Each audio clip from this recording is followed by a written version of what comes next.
My name is Zarina Begum Reece. I'm a mother, a grandmother, social worker, and a proposed candidate for Fiji First.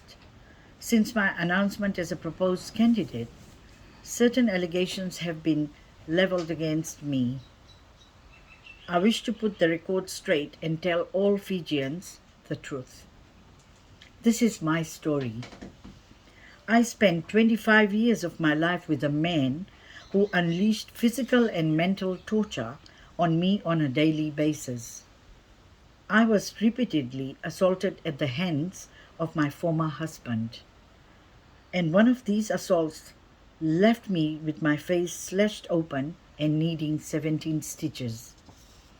In 2003, he threw me out of the house, leaving me and my 6 children without shelter, food, and basic essentials. I love all 6 of my children. I have given birth to 5, and 1 I have raised as my own. This child was born out of one of many of my former husband's extramarital affairs, but I have never and will never differentiate between my children. In the 25 years leading up to me being thrown out of my house, I had left this man 13 times, only to return because I had nowhere else to go to. Neither my children nor I had any form of support system to turn to feel safe and to feel protected and cared for. In my desperation, I turned many times to the Fiji Women's Crisis Center and to my cousin, the now coordinator of FWCC, Shamima Ali. Fiji Women's Crisis Center and Fiji Women's Rights Movement. In the early 1990s, while I was still in my abusive marriage, I began volunteering at FWCC. I was also on the FWCC collective and spent 4 years at FWCC before moving on to the sister organization, the Fiji Women's Rights Movement. I was then given paid position.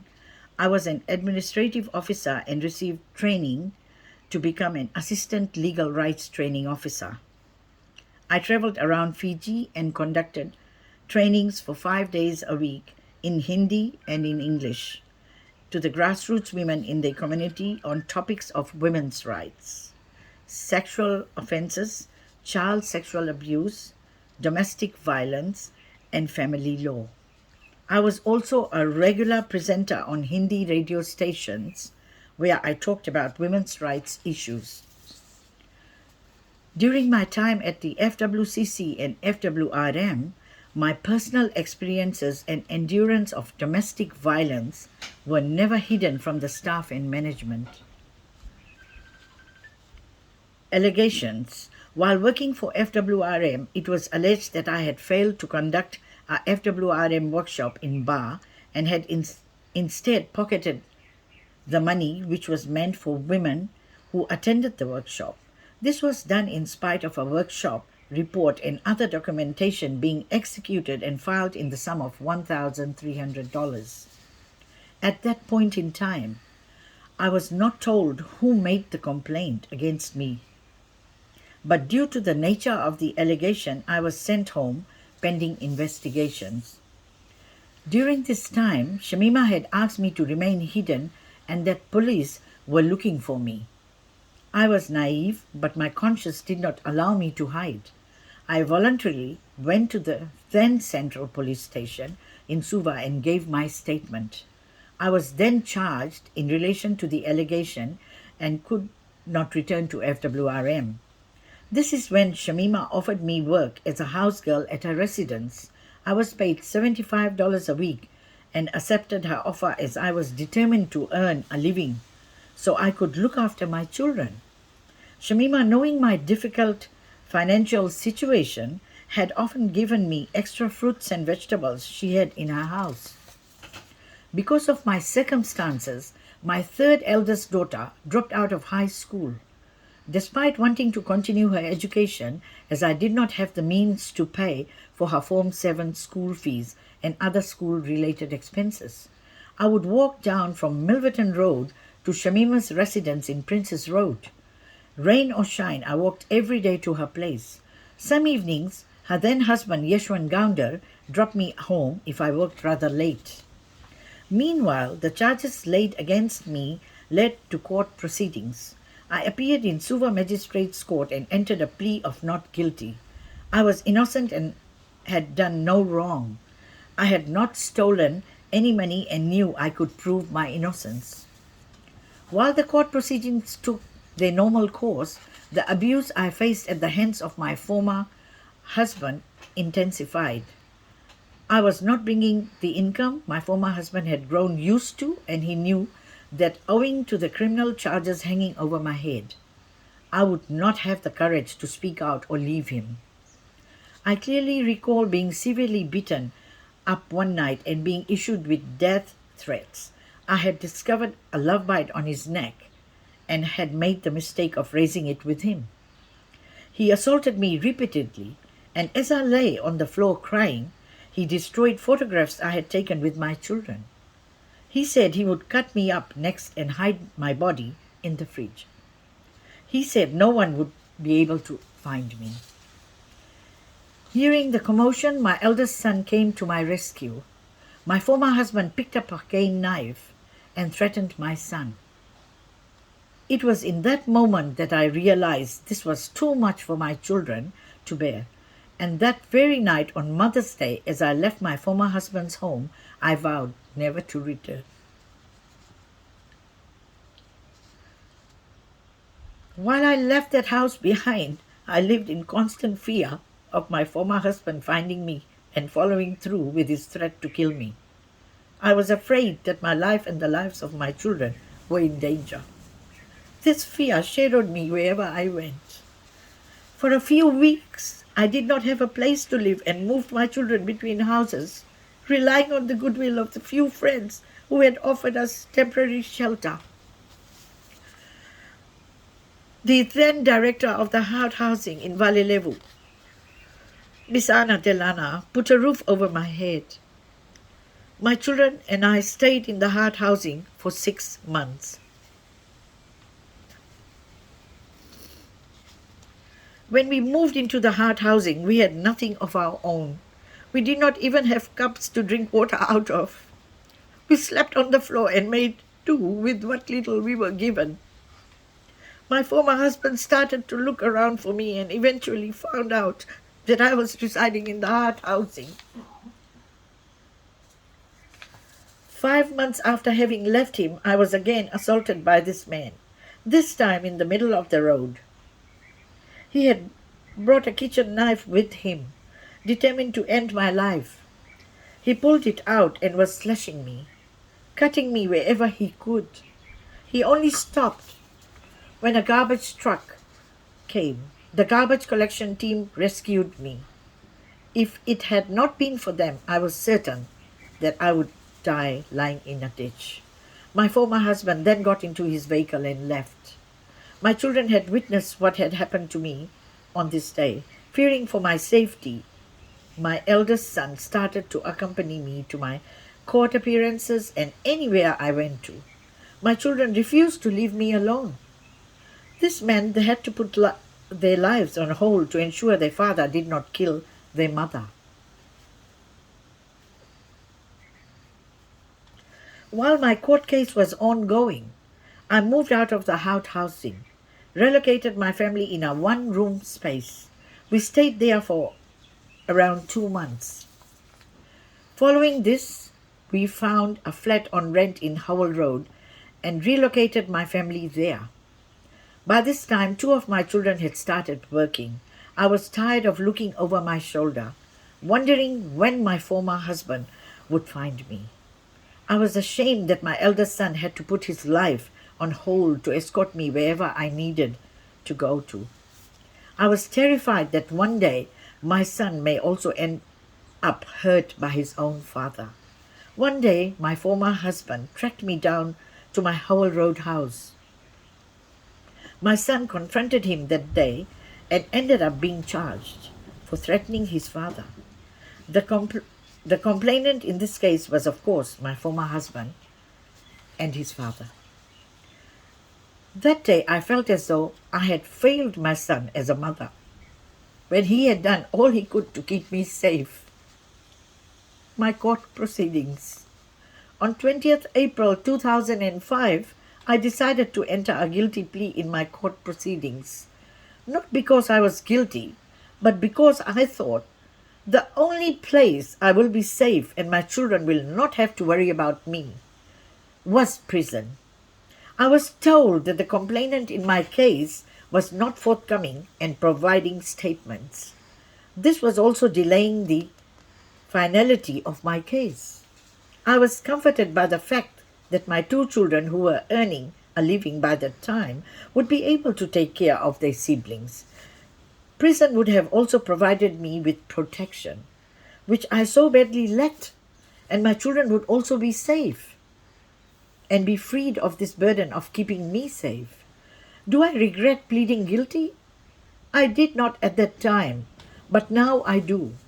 I should have fought hard, but at that point in time, I was a single mother, fighting to stay alive, fighting to put food on the table for my children. Today, you can walk into a Legal Aid Commission's office in town or city near you and be assisted. It was not the case back at that time.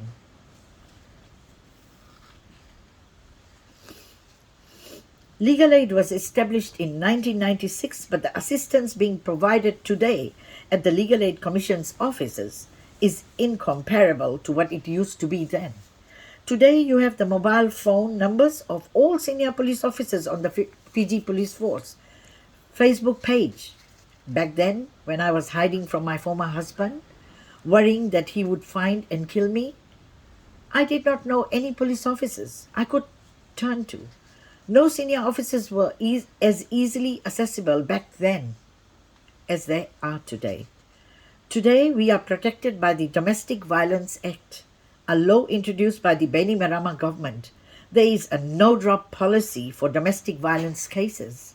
There are many women like me who will attest to the fact that some 20 years ago, if you went to a police station to complain about being beaten up by your partner, police officers would try to reconcile the issue and send the parties back home. Not anymore. I know, and many know, that when the Bainimarama government put in place the Domestic Violence Act, some individuals and women's organizations did not support it because it did not fit their political agenda, even though this is what many women like me needed. Today, you can pick up your phone and call the Prime Minister or the Attorney General, knowing that they will do their best to assist you. You can turn up at their offices knowing that someone will help you. Do you even know who held the office of the Attorney General between 2004 and 2005? I certainly did not have that kind of access. During my time, I was fighting my battles on my own. My children were my strength, but I felt as though I had become their weakness. The day I pleaded guilty, I arrived in Suva Magistrate's Court for yet another mention, but on this day I decided to change my plea. I could not continue to have these proceedings hang over my head and disrupt the lives of my children. I broke down in court and explained my predicament to the magistrate and asked that upon entering a plea of guilty, I be sentenced on the same day. I was ready to go to prison if it meant freeing my children from my burden. The magistrate asked me to think about it and stood the case down to the afternoon session. When the court resumed at 2:45 p.m., I was sentenced to 12 months imprisonment, suspended for 2 years. Receiving a suspended sentence meant I was not sent to prison and still had to live with the fear of being found by my husband. He continued to harass me, would constantly track me down.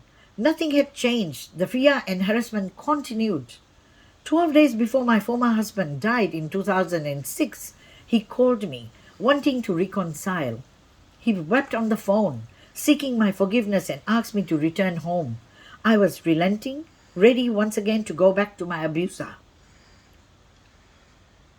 At that time, we lived in a society where a woman with children would often be judged by who her husband is, and a single mother would be looked at as someone who did wrong, which is why her husband left her. I was constantly fighting that battle as well. I told my former husband I would return, but on one condition. If I were to return to him, all my children would return home with me.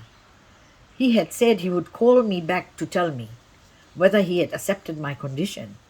The next call I received from his number was not from him, but his mother. She had called to tell me that my former husband had died at home. I had lost the man I once thought loved me, would care for me and protect me. This man gave me my children but left me with mental and physical scars. I survived. I no longer looked over my shoulders, fearing for my life, my work.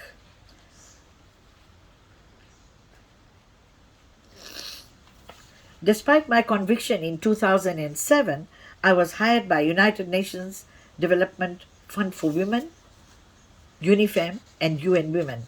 I thank UNIFEM and UN Women for giving me this opportunity, for recognizing the passion I had for helping domestic violence survivors. I also joined the National Volunteer Steering Committee, the NVSC, and still held my head high and did what I loved to do. In a short period of time, I was elected chairperson of the committee. In 2009, on International Volunteer Day, the Fiji Times published an article on my life as a volunteer and called me True Human Spirit. That day I was traveling to California, USA to visit my daughter who was living there. While I was still at UN Women, it was rumored that the person who had accused me of theft to my former employer in FWRM was none other than Shamima Ali.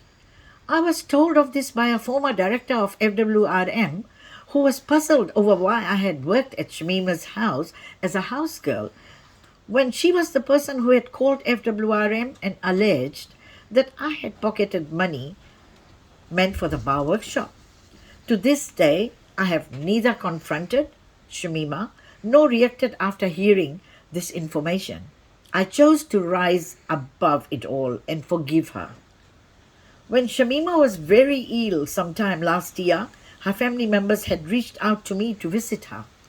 I did so with all my faith and wished her the best of health. Postings on Grubshit.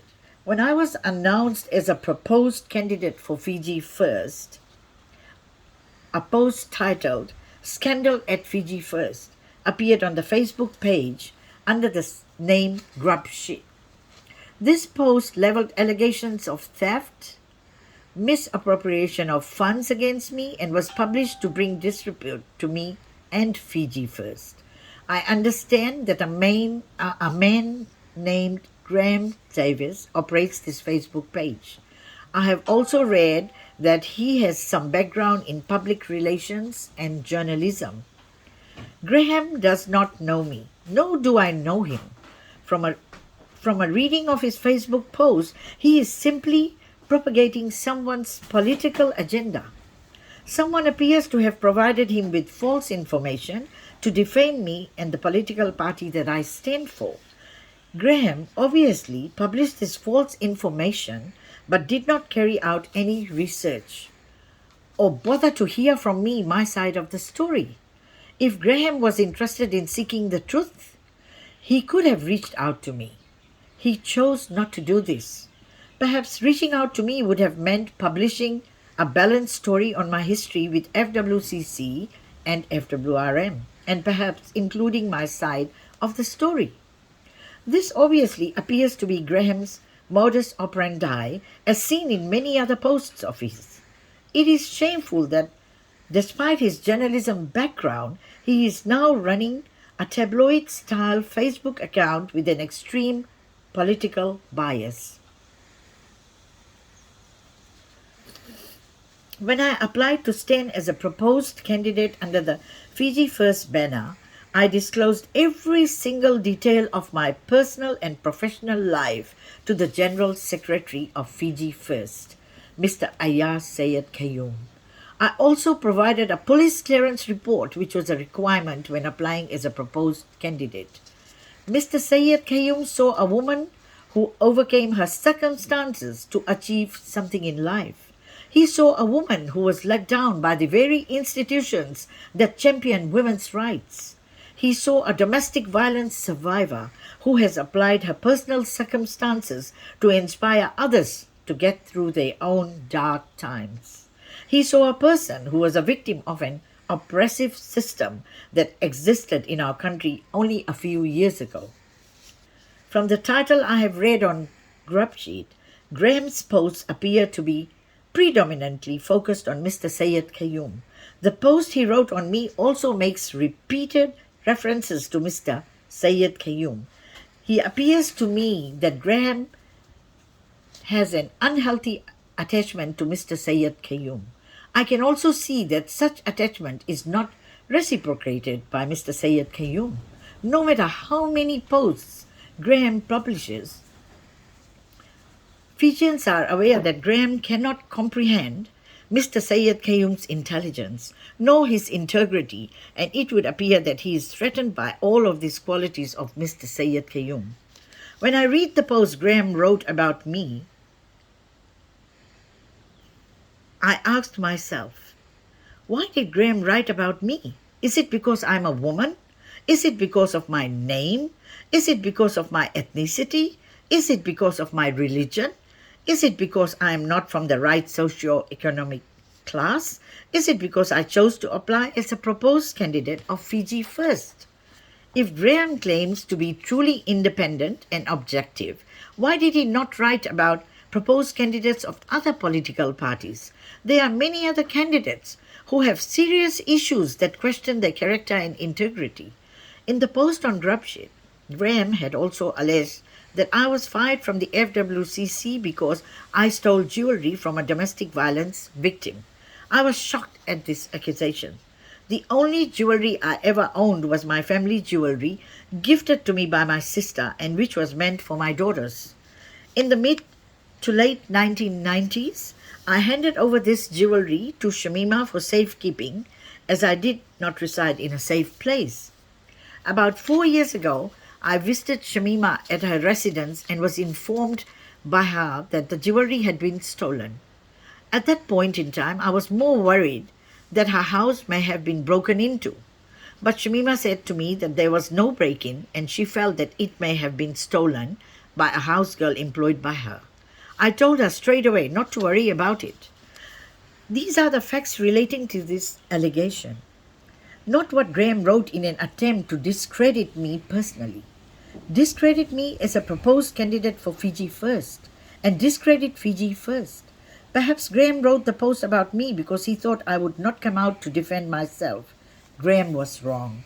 Graham may not have come across strong Fijian women who overcame their circumstances to achieve something in life. But we are here. We took what life threw at us and emerged stronger. His writings exude a white male supremacist, patriarchal and colonial mentality. He is caught in a time warp about Fiji. He cannot comprehend a modern-day Fiji, a new way of thinking, and the empowerment of Fijian women. We also know that Graham Davis, who claims there is a lack of freedom of expression in Fiji, is quick to delete comments on his posts which he feels are against his propaganda.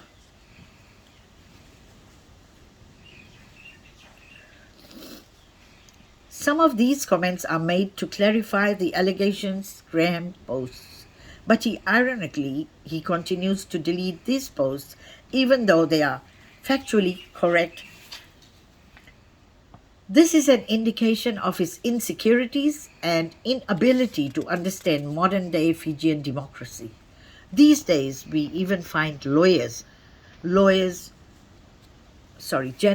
academics, failed politicians, and high-profile individuals who talk about freedom of expression and rights surrounding free speech, who also delete comments from their social media posts when people question their logic or narrative. They attempt to push out their propaganda without wanting to be held accountable. There are many women like me who left their abusive husbands or partners behind but have gone back because there was no support for them. I know this. I had left my abusive former husband 13 times. I pleaded guilty to a crime I did not commit because in 2005, because my children would be safer if I was in prison. Yes, I was defeated. My only crime was that I was poor. I was battered woman, desperately worrying about my safety and that of my children, nothing else. As a as I write this, I know that my conscience is clear. Graham and others may not be able to say the same about theirs. I am proud of having achieved all that I have in life. Despite my circumstances, I am proud of being selected as a proposed candidate for Fiji First because I believe Fiji First stands for women like me, and indeed all Fijian women. I, Zarina Begum Reece, am proud to be standing as a proposed candidate under the Fiji First banner and under the mentorship of our Fiji First leader and Prime Minister Frank Bainimarama and General Secretary Ayaz Sayed Kayum. I thank you for listening to my story.